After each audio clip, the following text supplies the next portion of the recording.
The following program is a podcast1.com production. Why don't you talk to me? Why don't you talk to me?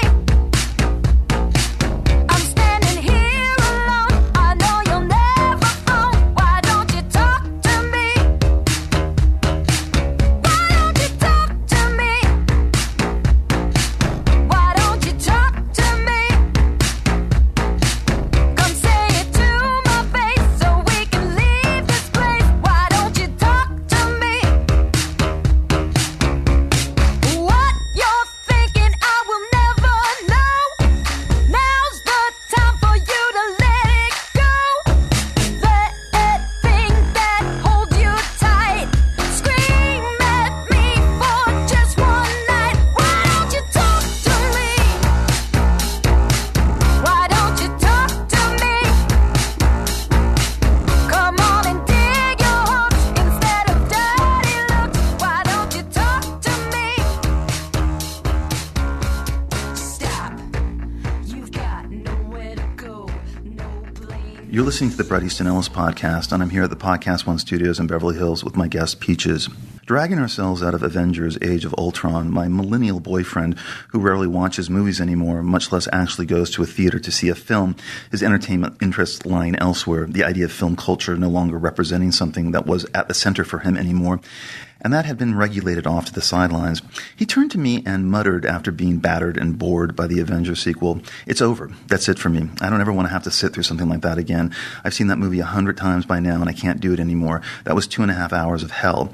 Well, I somewhat agreed. The movie was never terrible, but it was monotonous in terms of how it felt. It had to somehow hit a series of the same notes that we usually have to sit through in movies like this. It just seemed so bloated, so repetitious, so overscaled.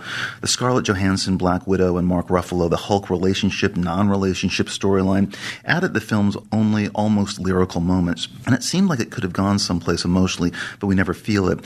And Joss Whedon, so widely praised for his feminist instincts, had somehow tripped up here.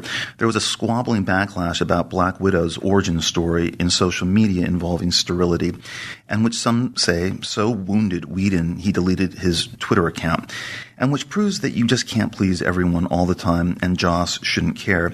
The movie was nowhere near as idiosyncratic as the first Avengers, which in its moment felt somewhat fresh, almost auteurist, and this one felt like a slog. I agreed with the 28-year-old. I'm putting a moratorium on superhero movies. So when I was reminded about a week later that I had been invited to the Los Angeles premiere of George Miller's Mad Max Fury Road, I expected him to say, forget it. But I was surprised when he said he thought we should go. Why not? It's a premiere. It'll be fun. And he seemed disappointed when I said I really wasn't interested before I ultimately confirmed our attendance. But of course he forgot that premieres are not fun. They are work, and you are a captive audience, usually waiting 35 to 40 minutes after the announced starting time in a seat you didn't choose, surrounded by people you may know and have done business with and can't stand, and expected to be well-behaved and part of the cheering team for a film you might not even like. And playing the corporate card can be a stifling experience. You're supposed to be rooting for the studio, for all the players, making upbeat small talk at the after party. Well, you can either enjoy that or find it constricting. The boyfriend had to be briefed about the Mad Max myth since he was born the year after the last sequel, the PG-13 Mad Max Beyond Thunderdome, the least of the films, which was released 30 years ago in 1985. And I couldn't believe it had been 35 years since I had seen The Road Warrior at the Bruin Theater in Westwood at a matinee the weekend it opened. The Road Warrior was in 1982 unlike anything we had seen before. The exploitation film redreamt by an artist is how the critic Pauline Kael put it. She thought it was at times an amazing piece of filmmaking, but she went on to stress that it didn't mean anything to her compared to the way it meant something to her male counterparts. She thought it was joyless and shallow and not the great film many of her male counterparts were hailing it at the time. She believed a movie could be about something more than just a brilliantly executed car chase. She loved car chases, but she wanted something more that the men she knew just didn't care about, and she found something forbidding about the film and the way the audience and critics went gaga for it. There was a warning here for her, and that was The Road Warrior represented to her the ultimate male infantilization of movie culture that began for her with Star Wars, leading through Raiders of the Lost Ark, and into The Road Warrior, that what was going to happen was that there was going to be a certain kind of pop movie pervasive in the culture, and that was one about boys or grown men as boys in adventure stories about themselves, made by male directors for adolescent boys all over the world. What she located in her review of Raiders of the Lost Ark is that she hoped George Lucas and Steven Spielberg would get over, mature beyond the junk and crap of their childhoods. Was she alarmist? Was she prophetic? Did this actually end up happening? Alejandro Inarritu, the winner of Best Picture, Best Screenplay, and Best Director for Birdman at the Oscars this year, has said, "I think there's nothing wrong with being fixated on superheroes when you are 7 years old, but I think there is a disease in not growing up." This Mad Max is back to its R-rated origins, and it is in many respects the film of 2015 so far. By the time the last chase reaches its kinetic climax, you feel an almost physical force radiating in your body. You've given in. The sensation is borderline overwhelming, and I haven't felt that in an American movie all year. The movie is an amazing achievement on one level, and on another it left me vaguely depressed, grim, almost exhausting, a 2-hour car chase hurtling into meaninglessness, the low-level monotony of the conception masked by a visual bravura that is undeniable. The fearless 70-year-old George Miller leaves just about every Marvel filmmaker in the dust, but most importantly refusing to work with CGI, though there are massive sandfire cyclones that are CGI. But the movie looks impressively analog, which adds to its power and to the spectacle because it's tactile in a way that it just isn't in Age of Ultron, a movie like all other superhero movies that seems made in a lab. And Miller knows how to edit a scene so that at every moment we are aware of what is going on in the furious action set pieces, no matter how fast the editing is. And it's about 22.5 cuts per minute here in Fury Road, pulling away from the action and giving us beautifully framed master shots of giant widescreen vistas, letting us see exactly where every character is located in the action. Spatially, we are always aware of what is happening, and that is not always the case with the way most action movies are edited now. For instance, the somewhat disappointing Furious 7 looked like it was edited by a blender. The storytelling in Mad Max Fury Road is sleek and minimalist. No tortured backstories. It remains constantly in the present. The avalanche of story and information and problem solving that has become unbearable in Hollywood movies is nowhere to be found here. And that's a rush too. The visual grandeur and the modest scale of Mad Max Fury Road is something old school. And I think that's why people are responding to it in rapturous ways. The reviews are off the charts great. But it is a 35-year-old brand. And for some of us, it may still seem like a retread, even if the film works. It ends up being both stirring and somewhat dispiriting. The big talk that has somewhat dominated the conversation about the movie, both pro and con, is how it works as a feminist tract about female resilience. That Max is really the supporting player in this movie, embodied beautifully by Tom Hardy, though, sorry, not as beautifully as the young Mel Gibson, and that Charlize Theron's Furiosa is the central character, a heroine who is saving 5 female sex slaves from a tyrannical cult leader, his 5 wives who he breeds with, and this is the movie's engine. The inclusion of this feminist revenge fantasy in this female-friendly Mad Max is amusing to some. It's both defiantly calculated because of today's market, and the movie is often amused by itself here with the interaction between the 5 wives, and yet Miller and Charlize Theron infuse it with a reason to exist beyond only placating PC feminists. And yet, while certain people were joyful about it, there were also feminists who found it curious and pandering. George Miller had even brought in the vagina monologues writer Eve Ensler as a consultant. Most amusingly, men's rights groups, yes, they exist, and in some ways I understand why they are flourishing within this PC to a fault corporate culture, were loudly boycotting the movie. The main complaint being that the movie betrays its roots and forces feminism down the audience's throat, with the author Aaron Clary writing that this is the Trojan horse feminists and the Hollywood left will use to vainly insist on the trope that women are equal to men in physique, strength, and logic, blurring the lines between masculinity and femininity, further ruining women for men and men for women. If Fury Road is a blockbuster, then we may never see another action movie that doesn't lecture us about feminism, social justice warriors, and socialism, and who wants that? Well, it is only a movie, and one wonders if this argument would have been completely dismissed by the mainstream press if perhaps Charlize Theron was given a foil, a villainous female to battle with, because all of the women in Mad Max Fury Road are to one degree or another victims and cast-offs, and the fact that there are no female villains is something also worth pondering. Despite the so-called feminist trappings, it is also sentimental and old-fashioned in its portrayal of women as well, as most or if not all studio franchise movies are to one degree or another about everybody, regardless of gender.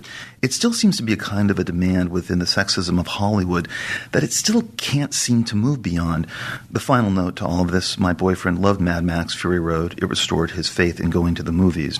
Why has Hollywood, who is so proud of his own liberal humanism, been so slow in dragging its ass toward a kind of gender equality on screen and off? And why has the music business not been? Well, a singer, a musician, has more freedom in controlling her image and how she wants to come off than an actress working within the corporate world of Hollywood. Whether you're Annie Clark of St. Vincent or Miranda Lambert or Taylor Swift or the women of X-Hex or Azalea Banks or Lady Gaga or Jenny Lewis or Lana Del Rey or Sia or Sharon Van Etten or my guest today, Peaches, you can present or embody whatever you want creatively. The gender role is not as fixed as it is in being an actress and working in a collaborative business that is more often dependent on a man asserting himself and being in control of the product. These women say what they want. They're allowed to say what they want. True, a movie costs a lot more to make and market than a record, and more often than not has to usually conform to a kind of middle-of-the-road blandness and ideology that helps them make money, or so the fear of the unknown dictates. Should we be taking that risk, making that gamble? Will it pay off? A woman performer can also use her sexuality to relay her emotions, angry and defiant, even alienating listeners, and still command an audience. Not even Meryl Streep is allowed that in American film. It's hard to believe that Peaches, born Meryl Beth Nisker, has been on our radar since 2000 when Fuck the Pain Away with its lo-fi bass and snare drum and Peaches singing Sucking on My Titties Like You Wanted Me, Calling Me All the Time Like Blondie appeared. And we were a long way past Alanis Morissette, shocking radio listeners with the lyric, Did She Go Down on You in a Theater? And so begins a career in sexually aggressive, lo-fi, sex-positive, absurdist, electro-synth-pop, rap, guitar rock, a reaction to what was going on in pop at the moment, moving away from the clean, overproduced sound that was dominating. As a man in my late 30s, when I first heard and saw Peaches, I flashed on Wendy O. Williams from the Plasmatics and Nina Hagen. Let me tell you something Peaches sings on I Don't Give a Fuck. I don't give a shit. This was something new. This was something distracting, an erasure of second-wave feminism morphing into a kind of fifth-wave feminism, defiant, sexual, and completely unapologetic. Born in Canada in 1968, Peaches grew up on the outskirts of Toronto, the product of a father who was an accountant and a mother who studied psychology. And though her family was culturally Jewish, they were not religious. She was a self-proclaimed Jewish princess who attended a private Jewish school where half the classes were taught in Hebrew, and she lived around the corner from the band Rush, where she often played with Geddy Lee's brother while the band was practicing in the garage. She graduated from York University in Toronto, and graduating from college is pretty much a rarity for a pop star. And then she was a music drama teacher for young children for many years, until, after a while, Peaches emerged, a moniker taken from the Nina Simone song For Women.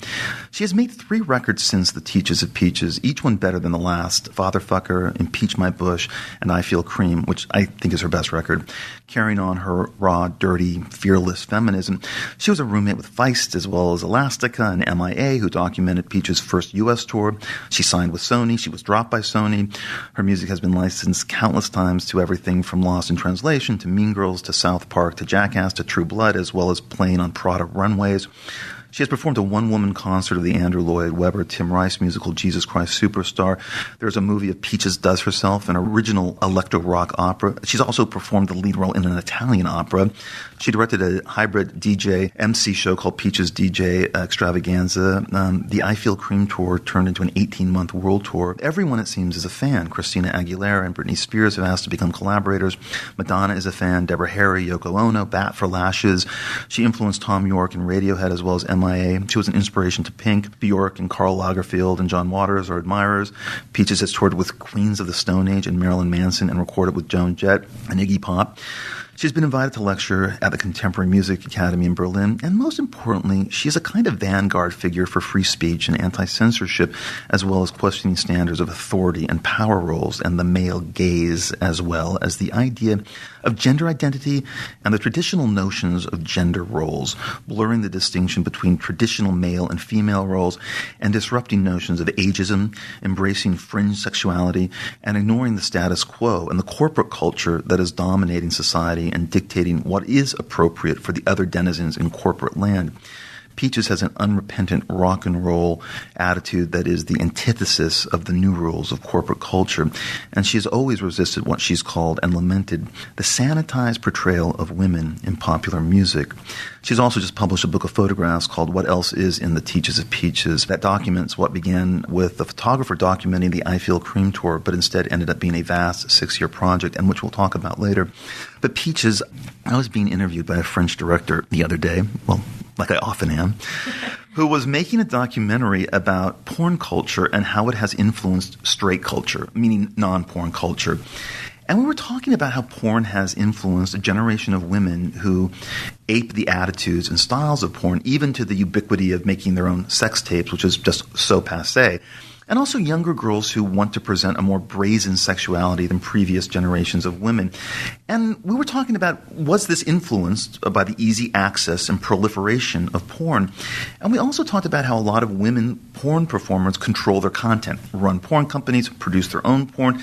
And, we're kind of a long way from the 70s or 80s idea of porn being run by men only with mustaches and gold chains pimping out girls. The notion of sex positive is a rallying cry in porn among the women I know who perform in porn and blog about it. And, someone like Stoya, who blogs about the importance of what she and other women represent as free women, not controlled by men, but who do this because they like it. This admission of pleasure is a newish thing. And we also talked about how it has influenced certain women in the music business, performers. Madonna probably opening that door with her erotica tour in the 90s and her sex book and the videos for erotica and Deeper.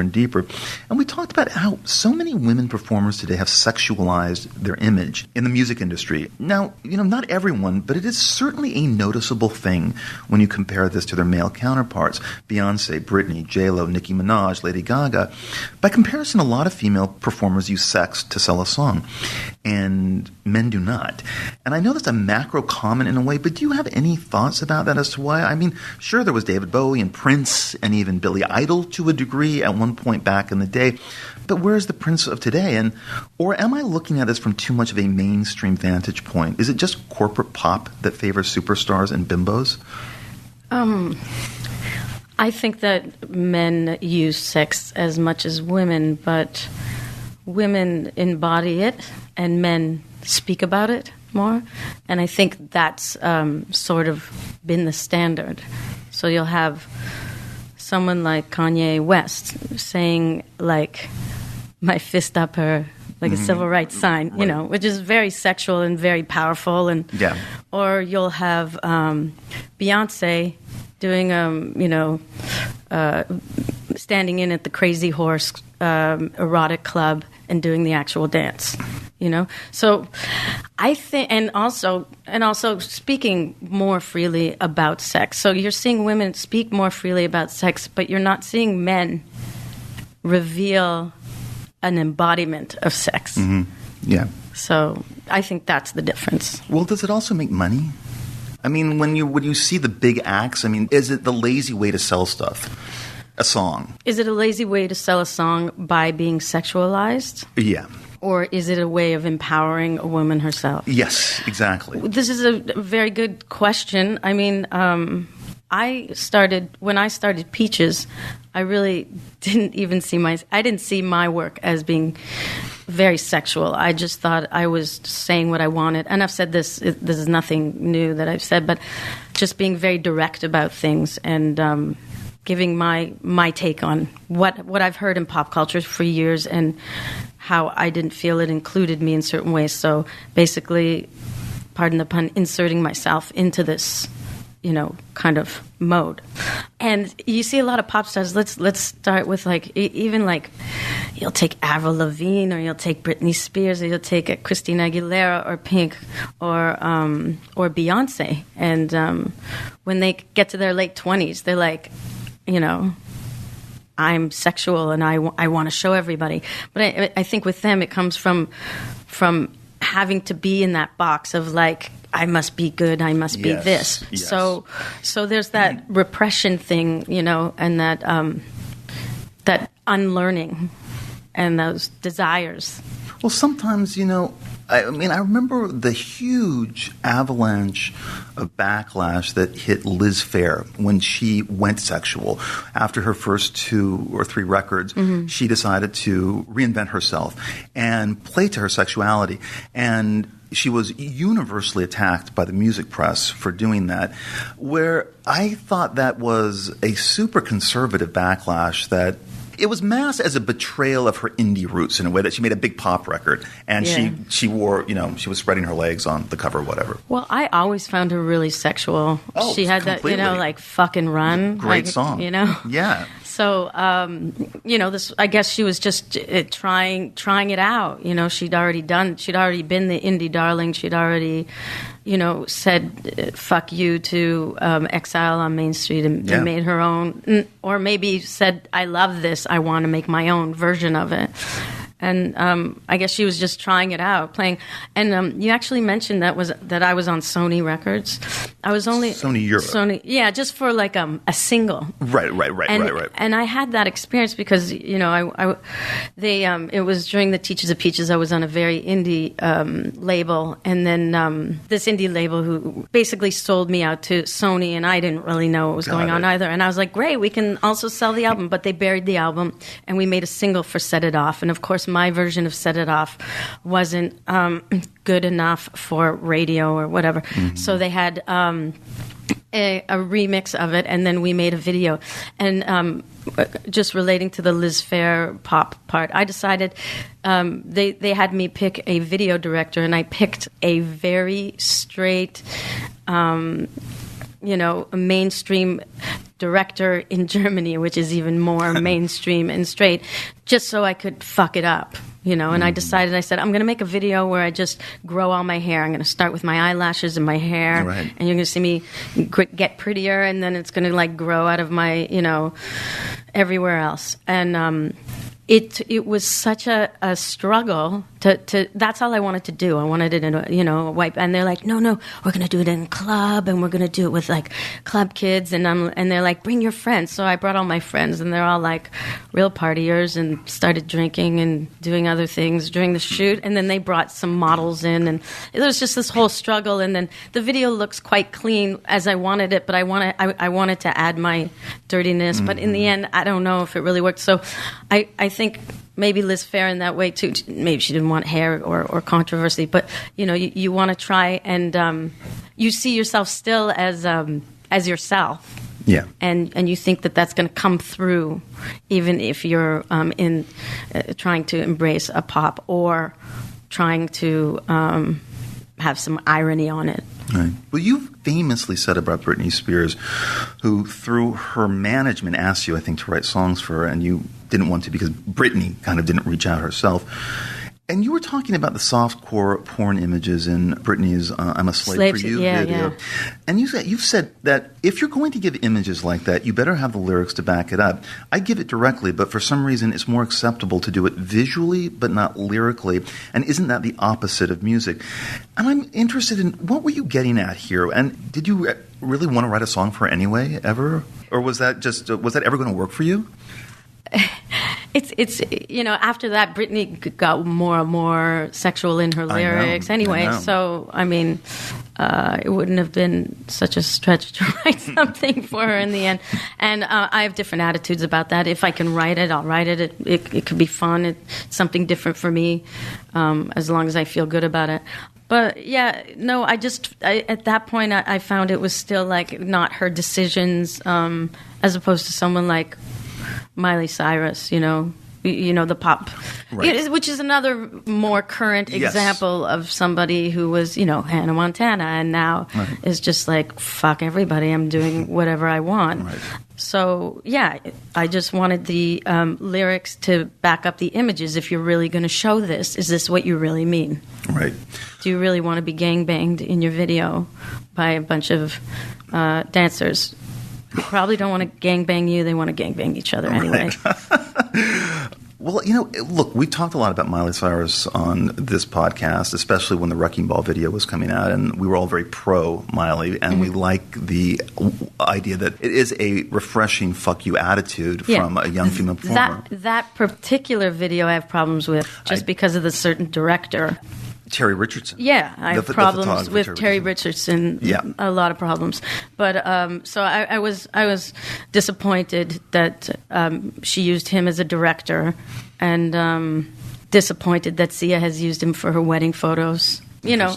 But that's my own problem. I love Sia dearly, and I'm actually really proud of what Miley's doing right now with her, helping homeless children who are kicked out of their house for being trans or gay. So, I just didn't really like the Wrecking Ball video because it was kind of boring and it just wasn't that imaginative. And I like the song. The song's a hit, however you look at it. But that made me think of it. We were talking about that video last year or whenever it was out. And we were also talking about the Blurred Lines video. Yeah, well, that's what the amazing thing. It's a woman directed it. The Blurred Lines, yeah. Came up with the concept. Yeah, well, I don't even think the video is quite boring too, right? I'm not. Yeah, but the song is kind of so infectious in a way. I can't deal with it. I cannot deal with that song, and that's where I started to really like Miley. I don't even think she even meant to give a political statement on the Blurred Lines, but she steamrolled it and was like, "Listen, buddy, like you're not going to blur my lines," One final thing about young female performers, and I've never really heard you talk about this, but for me, it's just hard not to see Lady Gaga as someone who appropriated what you were doing and I guess making it more accessible in a way, more kind of quote-unquote stylish or upscale. Do you see your influence in her? And I can't imagine if you opened that door, what would she have been like? Did you ever sense that while watching when she first came on the scene? I'm not being diplomatic, and I'll get to a more direct response to Lady Gaga, but she has appropriated everything from the last 30 years that has been incredibly influential stylistically or even lyrically. So to be included in that in a way is there's something to be said for that. To be there with Grace Jones or who I think, to me, that Grace Jones and Madonna, those are the number one Lady Gaga influences. I'm more the next generation influence. Directly speaking, I when she first played in Berlin, I said, hey, I'd like to meet her, Mm-hmm. And they said, oh, she's leaving right away. And of course there was a party. Mm-hmm. They were scared of me meeting her, or I don't know what they thought I would do. I just wanted to meet the real person, find out who that was. That's all.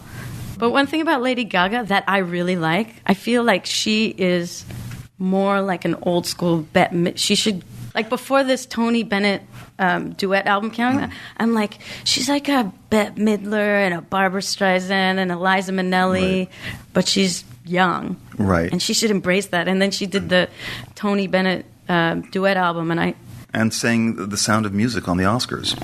Yeah. I mean, kind of amazing in a way. I think that's her roots, and I think that this was, how can I make it bigger? And she accomplished everything. But I think that the Liza Minnelli route is really going to work for her. Well, it's so funny because I always thought that her roots in the first couple of records were really in rock, that she wrote rock songs in a way. Like Born This Way is a rock song. It's really not a dance song so much. Bad Romance is a rock song, it seemed like. And that I always thought she was going to morph more into that. But no, she has been going this other route.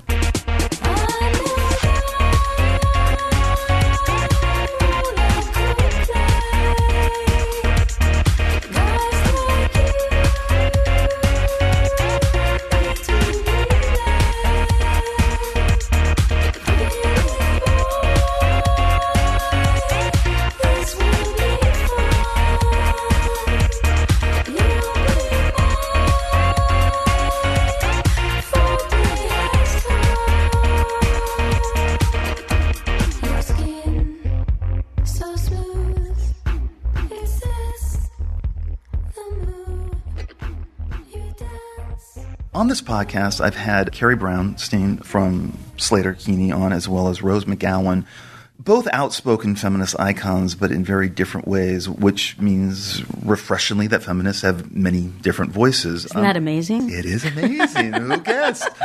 I know.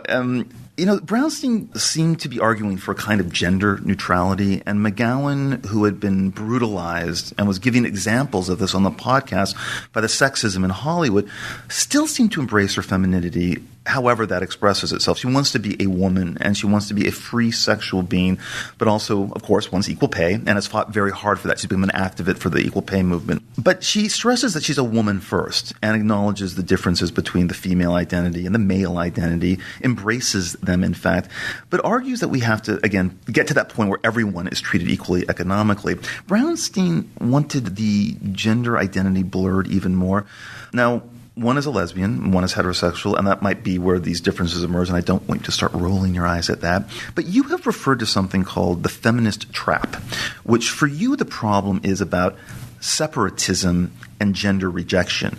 So there is this notion in the crazy men's rights groups attitude about, well, women desire men desire women because of fundamental biological roles that as a species are just not going to go away.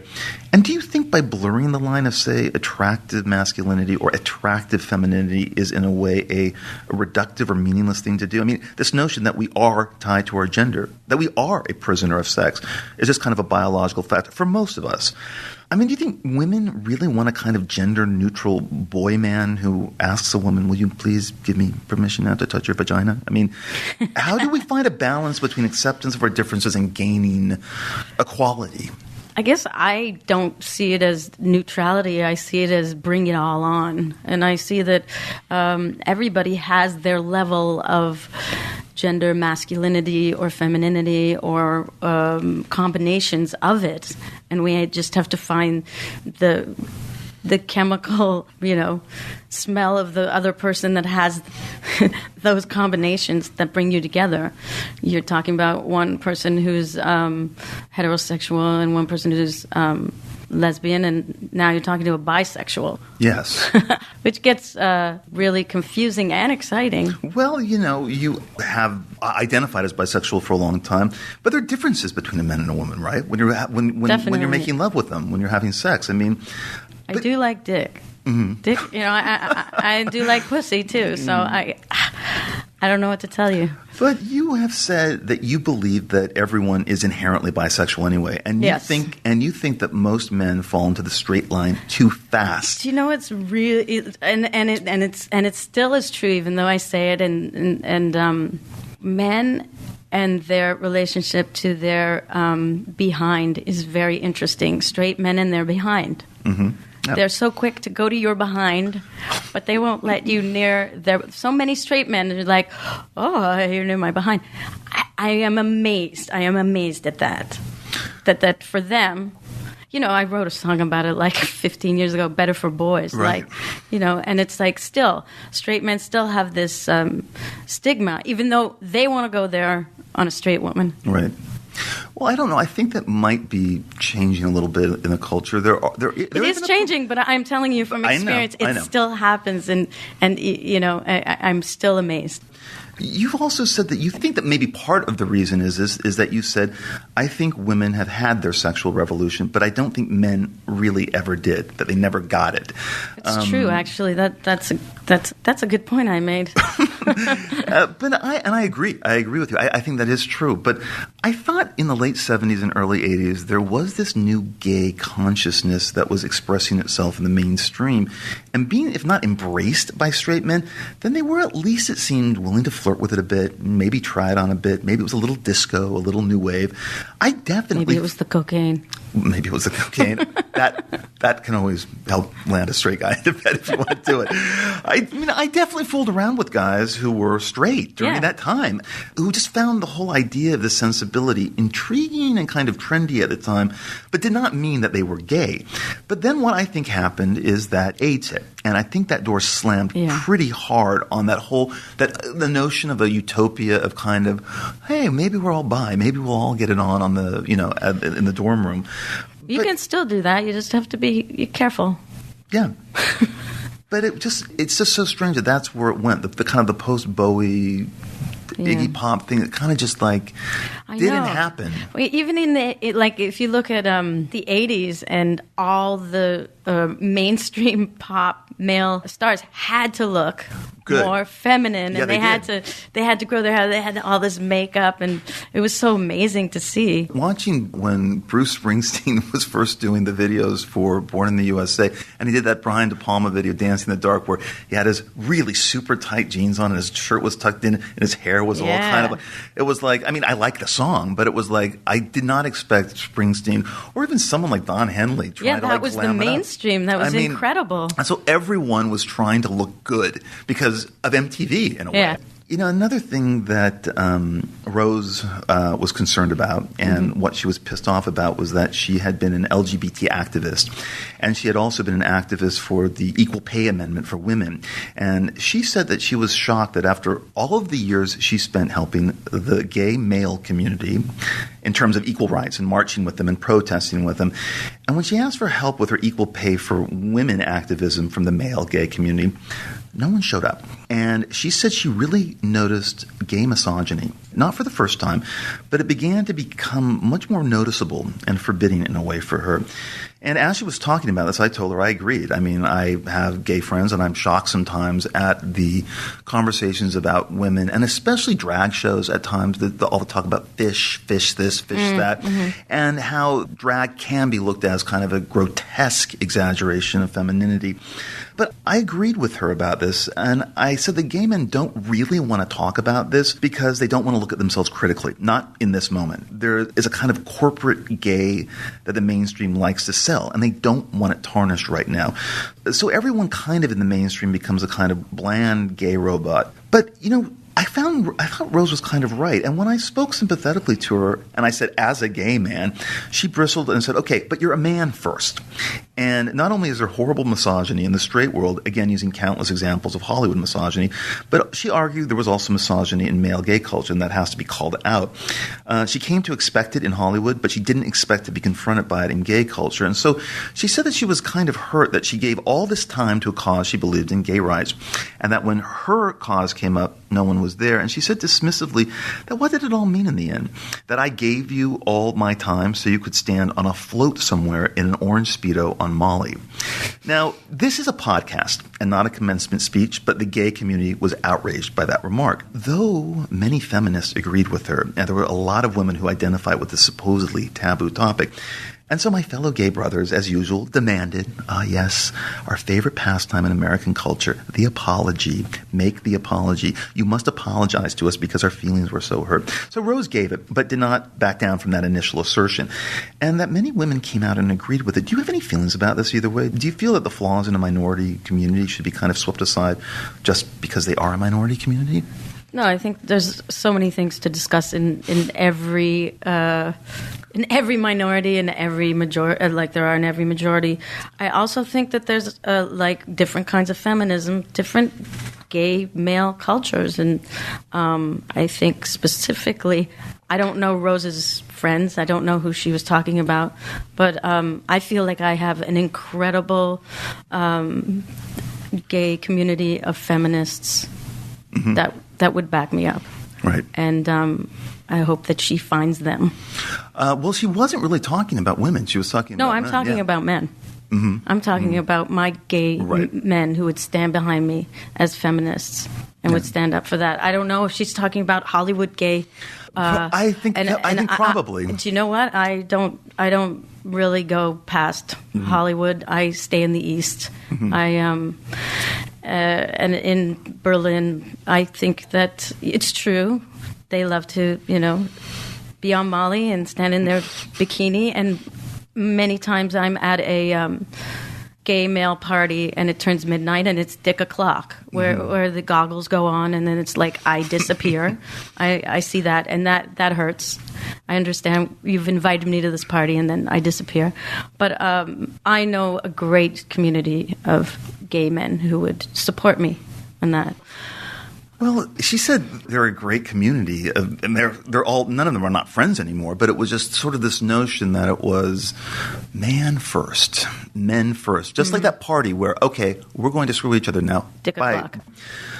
Kate Blanchett this last week while promoting the Todd Haynes movie Carol at the Cannes Film Festival, and Blanchett is married to a man and has 3 kids, gave an interview to Variety where she intimated that she had a string of relationships with a series of women throughout her life, that she had, quote-unquote... Why wasn't I one of them? Damn it. That she had, well, I'll tell you, that she had, quote-unquote, many relationships with people of her own sex. And this made news and was briefly, if loudly, championed on social media. How cool. Kate's bi. However, Blanchett retracted the statement and released a press statement saying that she meant only that they were relationships, only that. None of them were sexual. However, the journalist who conducted the interview tweeted that when he asked Blanchett if she had any lesbian experience, she had said, quote unquote, many, many times. Kate Blanchett also says that sexuality is a private affair, and what happens these days, and I'm quoting her from her press release, is that if you are a homosexual, you have to talk about it constantly, it seems. It has to be the only thing you put before your work and any other aspect of your personality, and implying that this shouldn't have to be where we are. And then she added quite ominously, we are living in deeply conservative times. If you think otherwise, you're very, very foolish. And I don't know why she backtracked. I mean, she's promoting a movie where she plays a housewife who's in an affair with a younger woman. So maybe this was some kind of PR thing she was fooling around with. But everyone talking about it in social media was really psyched by this, ultimately untrue admission. And yet I thought, would they have been as psyched if Eddie Redmayne or Rob Pattinson or Miles Teller or Bradley Cooper or Michael Keaton or Zac Efron had admitted the same thing? And you just have to come to the conclusion, I don't think so. I mean, there still seems to be a kind of double standard about lesbian sex versus man-on-man sex in mainstream culture. Mm-hmm. And I think the social media reaction would have been vastly different if a man had said that, and probably harmful to his career to a degree, even in our more enlightened age. And I think there would have been a recoiling from that. And how is that still possible? I don't know. This is actually what I'm saying about the still needing a male sexual revolution. And because it still is a patriarchal society, and that still is the upholding. So if a woman says she's with a woman, that's okay, because that's not the pinnacle which needs to be crushed.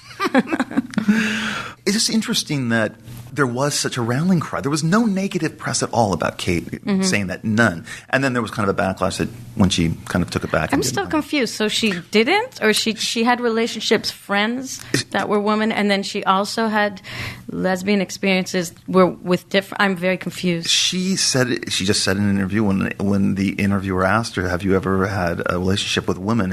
and she said many, many times, kind of implying that they were sexual. And then when that came out, then she had to backtrack for some reason. I don't even know why she had to backtrack or whatever. But I don't even know. We're talking about why this is an issue, and should sexual practices be private? And why is everybody hung up on this? I know. Why is it hung up? That's why homosexuals talk about it so often. That's why I talk about it so often. It's just like, what is the big deal? Why do we still hold to this and basically religious notion of what sexuality is? Religious notion. That's it. But that's a problem. It's ridiculous. I did not grow up with a Christian religious notion. Not that Judaism is any more, lenient on the subject, but it's so in a way I have this little bit of a, and also being from Canada, so I'm kind of like looking in a little bit. Right. Watching, the incredibly compelling, I thought, Bruce Jenner interview with Diane Sawyer a few weeks back, it was kind of a reminder of how quickly assimilation happens now in this new digital era, and how information passes so quickly and in such a huge way that we are intimately introduced to notions and ideas that we might have not cared about or looked for, or maybe had suspicions about but didn't really care enough to look into them. And I definitely think this is how the gay rights movement has flourished in such a short time in the last decade. The availability of information, the access to information can easily personalize a plight, a problem, a minority, and the information lets you almost effortlessly in, and you can decide about something for yourself very, very quickly now. And certainly that is now happening with the transgender community I dated briefly someone who was a male model in New York, much younger than me, and I'm not bragging, not complaining, just a fact, and who I remained friends with. And after a few years, he told me he was going to transition, and that it was only a matter of time. And he'd always felt this way, and I have to admit, I didn't get it. I thought, why would this beautiful dude go this route? He's crazy. And friends of mine and I would occasionally crack a joke or two whenever his name came up. And I thought nothing of doing that. This is 15 years ago. Nothing of doing that, of cracking a joke about this obviously unstable individual. I thought it was totally fine and normal to have that attitude. Now, of course, there has been an erasure of this attitude in the culture because of the visibility of transgenders. And for me, it really hit home when I was watching a talk show on CNN and Thomas James Gable was on. Thomas was the lead singer of one of my favorite bands, Against Me, which is kind of a hard pop punk band that should have been bigger than it was, a kind of a more rock and roll Green Day kind of, I guess. And Thomas James Gable was, I thought, quite good looking in a very masculine rock and roll way. And I was not only attracted to him as a performer, but also as a man. And I hadn't listened to the new record yet, Transgender Dysphoria Blues, but I had somewhat paid attention to the fact that he was about to transgender or already was in the process. And I saw him on this talk show as Laura Jane Grace with long hair and makeup, and she was going through hormone replacement therapy. And it was a moment, a revelation, listening to him describe the pain and the fear of being trapped in a body that is the wrong gender. It was the moment that I got it. And it was because he was visible and articulate. And I felt that the Bruce Jenner interview was a confirmation as well. And as a man of a certain demo, I was really moved and thought, whoa, you're late to the party, Bret. But I guess what I'm asking you, first of all, did you watch the Jenner interview? And do you think it is the game changer that so many people in the mainstream seem to think it was? Because there was a lot of noise in social media from transgender people that wish it had been anybody but Bruce Jenner, that this rich, white, privileged Republican was not the face for the transgender community, that he is not representative by any means. But isn't that why it was so necessary in a way? I don't know. I mean, isn't that this can happen to anybody? Yes, it can happen to anybody. Anybody is trapped in their body. You know, I grew up middle class, spent the summers by the lake, renting a cottage beside one other family. And there was one other friend I had for, I'd say, 7 summers. I spent the summer with the same friend. Her name was Susan Allen. And since we were 7, she told me, I am a guy.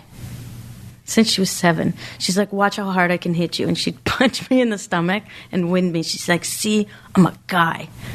And I would just like, from a very young age, I was watching this friend of mine who had the same body build as me and the same sort of life I did transform herself into a man. In a time, this is like, late 70s,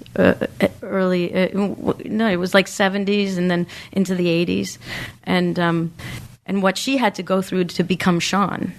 At 14, she told her mother she was a lesbian. She was kicked out at 16. She didn't really get how to go about this. But at 18, she came over to my house and lifted her shirt and said, look, my breasts are gone. It was, to me, it was a natural progression because I had watched her grow up and watched him become himself. Unfortunately, he died.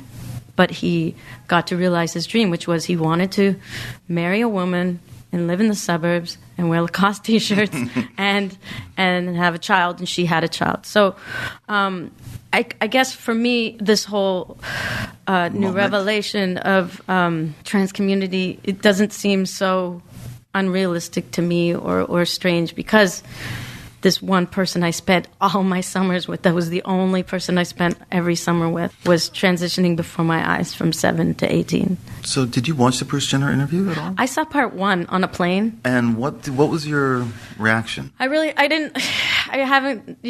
was in Australia when it was on, and I watched it on a plane for a bit, so I haven't really had a chance to dig deep into what his feelings are and what he's gone through. So I haven't really heard it from his mouth. Do you find it strange that there was that kind of dissent in social media from transgender community saying he should not be representative? What do you think of that kind of reaction? That's a really good, dangerous, interesting point. It's like, can he continue being a Republican? You know? Well, maybe he can. Maybe it's a whole... Right. I mean, when you look at the subsets of transgender, aren't there like hundreds of different kind of combinations? Yeah, there's got to be... There's got to be one of them. I think this is the point of our conversation today, that there's all kinds of people. Yes. And you talked about a progression in attitudes. I see it as exponentially moving in every direction. Yeah.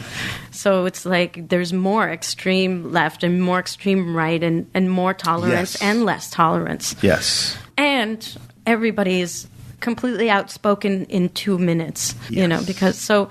context. We talk about context, lack of context all the time. It's just like it's just spouting it out. Mm-hmm. So, and why isn't he allowed to be who he needs to be? I just think, and here's where the hippie in me comes in. It's just like people need to be who they need to be. Yeah. Let them be. And maybe this is getting a little more superficial, so if you don't want to discuss this, but I just find it really interesting that Bruce Jenner, the community that he was hanging out with and the women he was hanging out with, he must have gotten so many incredible tips on how to be externally a woman. Mm-hmm. And if that's why it was so fascinating for him, or, because to me, fake breasts are fake breasts. It's on a man or a woman, it's the same. Right. It's just as sexy or just as disgusting, however you see it. Right. It's like once you've put it on, it doesn't matter. Right. When people are like, that dude has breasts, or they say like, look at that chick, she's got awesome breasts, whatever. It's like, it's the same thing. Yeah, there's that. There's also the narrative, the kind of origin story of this is that, Kris Jenner kind of saved Bruce. He had no money. He was broke. Mm-hmm. She kind of took him in and kind of resurrected him again in terms of his career, and was a very strong supporter of him at a time when, I think she gets a bad rap a lot, and I understand because of the whole dynamic can be a turnoff to a lot of people. But I don't know. That story about helping Bruce is, I don't know. It touched me. I guess I haven't seen. Is that part of the? Yeah, it's part of the whole package. I wish I would have seen that. But also, I think didn't Kanye West? He was very supportive, wasn't he? Of course. And I thought that was really important for Kanye to be outspoken about it. Yeah, of course. Yeah. Oh, yeah. Well, he's always outspoken. He is always outspoken. I mean, we've talked about that Kanye's outspokenness really does get a hugely bad rap in the white mainstream. But if you read the black music press, they don't even touch it. They don't even go there at all.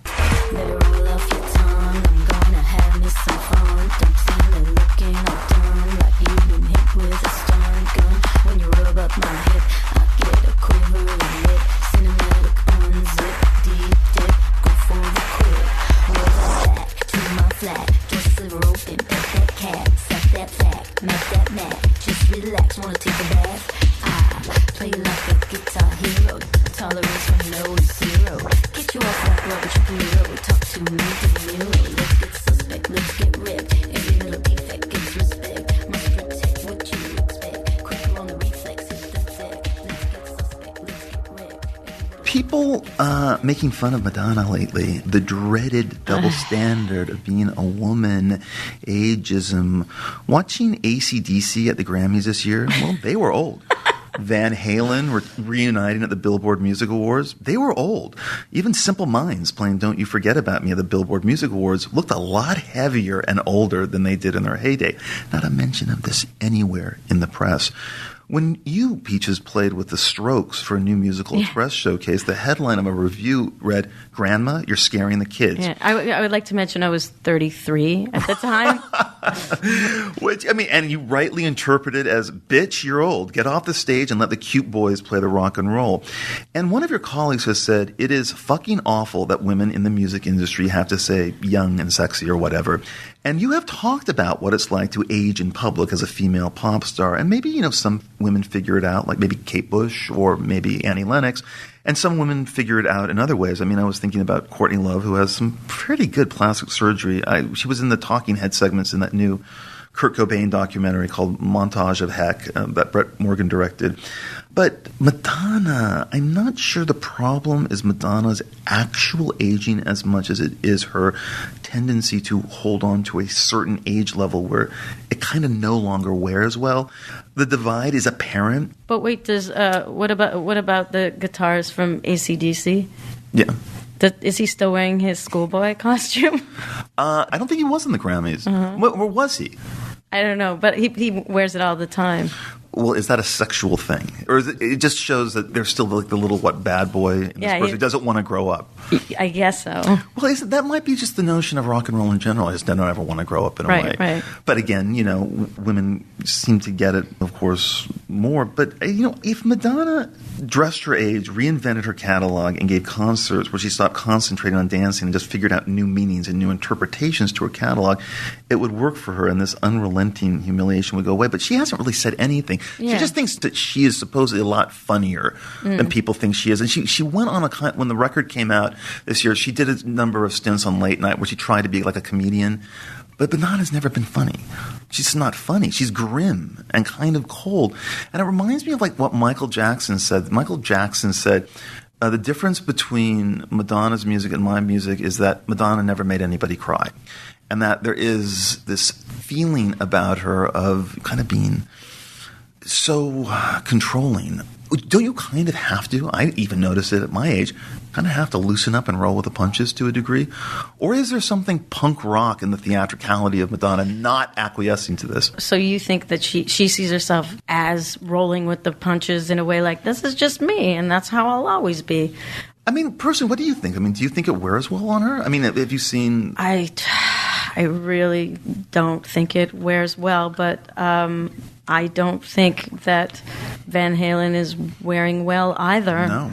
But I do want to continue to make music into my 90s, so I don't know, there has to be a way to continue. And there is definitely, as we all get older in this pop culture, and that we're living longer, that we're going to want to perpetuate this. Yeah. So what is the way to do it? Because I also, I have a lot of theatricalities in my live show, a lot of physicalities. And to go back to your opening speech, I see myself as a complete superhero on stage. Mm-hmm. And I revel in that. Mm-hmm. And I think the older I get and continue that, I hope that people see it as even more of a superhero power. Yeah. But maybe some people will just be like, that's sad. But then you look at someone like Iggy Pop, and I don't think that's sad. No, not at all. Well, like I said, I look at someone like Kate Bush, who did a run of shows just in I went twice. That are kind of amazing, and she did find a way. Yeah, to kind of like land. But, I looked all over to try and find the Jesus Christ Superstar concert you did, retitled Peaches Christ Superstar. There's a little bit here and there, but I would have loved to hear you sing Everything's All Right or I Don't Know How to Love Him. And fantasizing about this, I wondered, would you ever record an album of standards like that or write ballads or pop songs like that for record? I know you wrote folk music before Peaches. You have a great voice. And while listening to your records, I kept thinking, does she ever want to do like a Dancing on My Own or a Born This Way or a Beautiful Stranger or whatever? I mean, I have a new song coming up on this album. Rub. The album's called Rub, right? And I think it's like my Dancing on My Own. It's called Dumb Fuck. Uh-huh. And I think that in the last album, Lose You was also... I totally agree.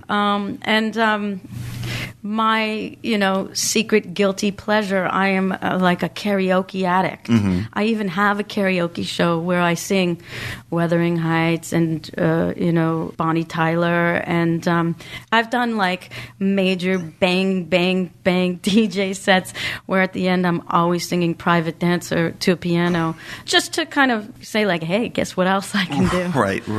When I started, I made sure that I didn't do that. I made sure that I didn't use my voice in that way because I didn't want to be seen as a singer, a female singer. I had something to say and I wanted to be the producer and I wanted to, So that was probably the only way I was calculated in being, more like, how can I be more like Chrissy Hynde, where it's just like her voice is cool and it's not, than someone like Barbra Streisand, who I grew up on. Right. Yeah, that and Neil Diamond and a lot of things that your parents were listening to at the time. Yeah. I'd heard all the records, but I forgot that you had done the Alanis Morissette parody of My Humps called My Dumps. It's gorgeous. You know, Well, it sounds gorgeous. Actually, I didn't sing the My Dumps, the slow one. That's not me. That's Inara The one, George. Yeah. Okay. But yeah, that's amazing because that needed to be done in 24 hours. Why does it say your name on it? It's my version. Okay. But it had to be done in 24 hours because Alanis Morissette had put out that one, and I had done a parody of My Humps, which was fine, and made a video. And then Alanis Morissette did the slow version, so I wanted to be the first person to do a parody of a parody. But I know I only had 24 hours. So I had Greg Kirsten. I asked him if he could play it on piano, and he was on tour with Bird and the Bee with Inara George. So they're like, so I was like, could you guys just do this? And I have the video ready, and I have sing that live, that version. It's beautiful. Well, being a fellow Canadian, what do you think of Alanis Morissette? Yes. Don't you think Jagged Little Pill is kind of like a perfect pop record? I would love to hear what you have to say. I mean, at the time, I loved it, and I don't think it's great now. I think it's fun to listen to. What I like most about Alanis Morissette, I think she's a really good actor. I really liked her on Weeds. Oh, right. I wasn't watching it then. No, but she looks a lot like my first girlfriend too. So I have a soft spot for her. So that's resonant. We talk about movies on this podcast, and I wanted to ask you about one of my favorite films, Phantom of the Paradise, the Brian De Palma rock horror movie from 1974, and that I have talked about on the Ty West episode of this podcast, and how it kind of blew me away when I saw it at 10. And has remained one of my favorite movies ever since. How do we relay what's so special to get people who haven't seen it to watch this movie? And what was it for you when you saw that flipped a switch? It changed everything. I think that everything I do is based on that movie. I really do. It's funny because I got a pair of grills and then I just couldn't stop going, Phoenix.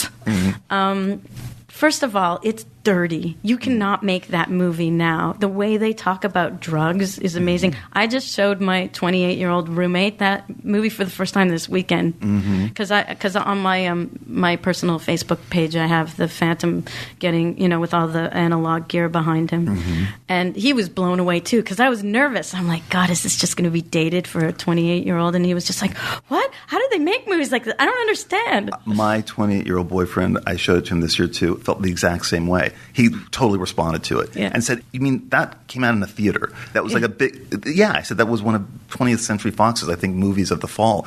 And I actually remember, and I've talked about this on the podcast, and it kind of shows the differences where we are now, is that I walked alone at 10 to a theater, paid money by myself, no one was with me, no one watched, and bought something at the concession stand, walked into the theater at 10 and sat there and had my mind blown. And I liked it. Yeah. I thought the movie was really cool. I felt adult kind of watching it at that age.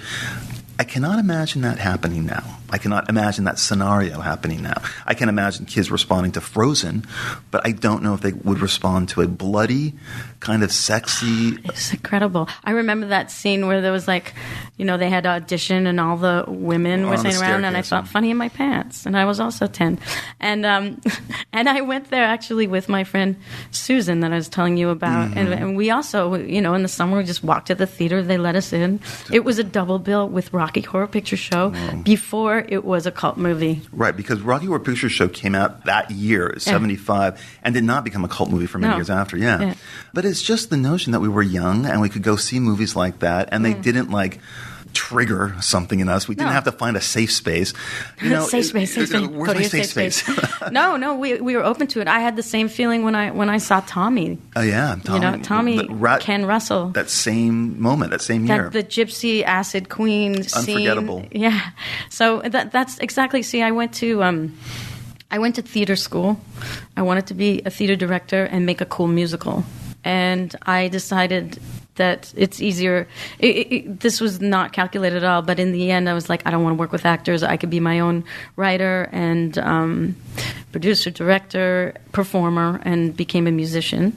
And turns out, a theater asked me 5 years ago to do a production in Berlin, and I didn't know what to do. And then I realized, oh, yeah, I know how to direct, and I wanted to make a cool musical. Why don't I just reconfigure my albums? And that's how I came to do Peaches Does Herself. And it was a stage production and then became a movie. And when I watched that, I just cannot believe all the influence of Phantom of the Paradise, and of course Rocky Horror Picture Show, especially the ending, very Phantom of the Paradise, kind of like, okay, we've done this, and now we just need to go gory. Mm-hmm. Yeah. Well, also the songs are good. The soundtrack's really good. Of Phantom of the Paradise. Yeah, well, most of it is good. Well, a lot of it's a pastiche. Yeah, but it's true. I even liked it better when I did too. This weekend. I was like, oh yeah, and he's like, God, they sound so familiar. I'm like, yeah, he wrote a bunch of Carpenter songs, and he's like, oh yeah, that's what it sounds like. Right. It's just I wish that Jessica Harper didn't do that chicken dance. Yeah, you mean at her audition? The audition. Yeah, that audition. She does this chicken dance. It's I know. But getting his head stuck in a record press, and then also the history of music and how, when music was a big production, and how the Phantom gets his voice back, and Paul Williams at the big mixing decks, like filters and all that romanticizing music too. Just deliriously 70s in so many ways. I mean, it's a great movie. You've described yourself in the past as, quote-unquote, so Canadian, and you've talked about Canadian politeness. What is the Canadian spirit? What does that mean when you say things like that you're so Canadian? Sorry. Oh, sorry. Sorry. Saying that a lot. Australians do it too. Mm-hmm. There's something really inherently polite in the same way that Australians, as crazy as you go, whoever you are, there's something where you still have to be sorry or something. Right. I don't know. Right. I also feel like it's a grounding. I feel grounded. I'm like, look, I'm Canadian. What are you going to do? Like, I'm not trying to be anything else other than myself. And I'm not from LA. I'm not from, I don't know, somewhere exotic. Right. I have met Canadians where I feel that it is almost mask-like, that the politeness is covering something else, a much more wild, crazy, internal thing going on, and that there is this kind of reserve and politeness. And I dated a Canadian for a year. I dated a Canadian. That's the name of a song. So my boyfriend was Canadian, a real Canadian. And, we went out for about a year, and I couldn't get over how passive-aggressive I felt that he was. It's true, the passive-aggressiveness. Very nice guy, I will say. But it's true, yeah. And I'm sure, even saying this, I'm like, oh, poor Canadians are going to hate that I say this. But even though Toronto is a huge metropolis, it's like the big city of Canada, I feel like sometimes when I go back, people are like, oh, so you moved from Toronto, huh? how you like it there in LA, or how you like it there, and that's kind of like you left us. Right. Why'd you leave us? What's wrong with us? Look, I've come up against it a lot. When I was working briefly with David Cronenberg, who's a very nice man, very polite, but his imagination is insane. Incredible. It's so out there. And even with a comedian like Norm Macdonald, who seems like an affable guy, but then when I said something about, I think I said that Alice Munro was overrated after she won the Nobel Prize for Literature, Norm just went after me on social media, looking for a fight. And it was like, this is the Canadian spirit, I think. I don't know. I mean, it just in those examples that I've had, there was always or he just really likes Alice Munro. Which is completely fair. As the theme of this podcast has been inclusion. Inclusion. Everybody, you know what? No matter, be who you are. Say what you want. I know it sounds so hippie, but it's just, why is it so hard to be inclusive? I always think of John Waters and his incredible line, why do they call it coming out? Everybody should just come in. Mm-hmm. Yeah. Okay, I do want to talk about what else is in the Teachers of Peaches. Holger Talinsky, who did this book. Now, it was originally just going to be just fall in one tour, right? Not even. He was just like, hey, I'm a photographer. He's quite young. He was also like a skater kid and, just looking to hang around. And he was just like, can I come film a show? Your shows look pretty cool. And then he turned out to be just a really nice person and take great pictures and be very helpful, but also learn how to be out of the way. And he didn't make it about himself. Right. He charmed us in a very honest way. and I say us because it was, more than just me, my life, my people, my band, my world. And he just said, if you're ever doing anything like sick in bed all day, or you're smoking a joint, or you're hanging out with your family, or you're singing karaoke, or call me. I want to be there. And how long did he end up sticking around in terms of like photographing you? And what is the time span of the book? It kind 6 of years. begins. So it begins with the I Feel Cream tour. I Feel Cream tour, and then I took a break from making albums because I'd been doing the make an album for a year and tour it for 2 years, on and on and on. And then it turned out to be that's when I did Peaches Cry Superstar, the one-woman show, originally with Chili Gonzalez on piano. Right. And then the Peaches Does Herself and Orfeo, where I was asked to sing the lead role as the male lead role is the first Italian opera in ever. Italian. In Italian, with 6 other opera singers. Yes. So I had to study that for 6 months. I didn't do anything, just learning the difference between and in Italian, which I still don't know if I said any of those vowels correctly. And I don't read music, so I had an incredible teacher who taught me every song from the last line to the first line. And why do you work that way? Because to me it was so foreign anyway that when I learned the last line, the melody, if I learned the line before, then at least I could sing the line after and feel a sense of accomplishment. Right. I thought that was such a cool way. So when you learn the first line, then you can sing the whole song. Right.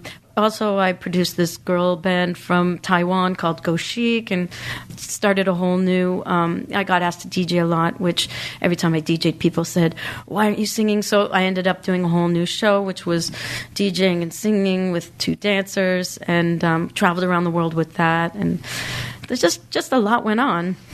And why did you decide to put this book together? Well, he wanted to put the book together. He made a dummy book for me maybe 4 years ago. And then there was a lot of things that I didn't feel were representing me. We spent probably a year editing, putting pictures on my floor in my house and deciding what is a good picture technically, in his opinion, and to me, what makes me feel or what I think represents me. And we had to come to an agreement of what is going to represent me and be a good photographic story. Do you like it? I do like it a lot. Yeah. No, my boyfriend liked it too, and he's a big fan as well, and he's a musician as well. So, how do you make money in the music business? How do you make money in the Borscht Belt. That's it. Just keep touring. It's a Borscht Belt. That seems to be the answer. I have a lot of musicians who come on the show. Yeah. But that's always been my thing, to just keep touring, because I never really sell a lot of albums. The people who love my albums, they love them. But now, people don't even ever buy albums because they don't have to. But they have to come see me live. But you know what? No, I think I'll just brand myself. I'll just keep branding.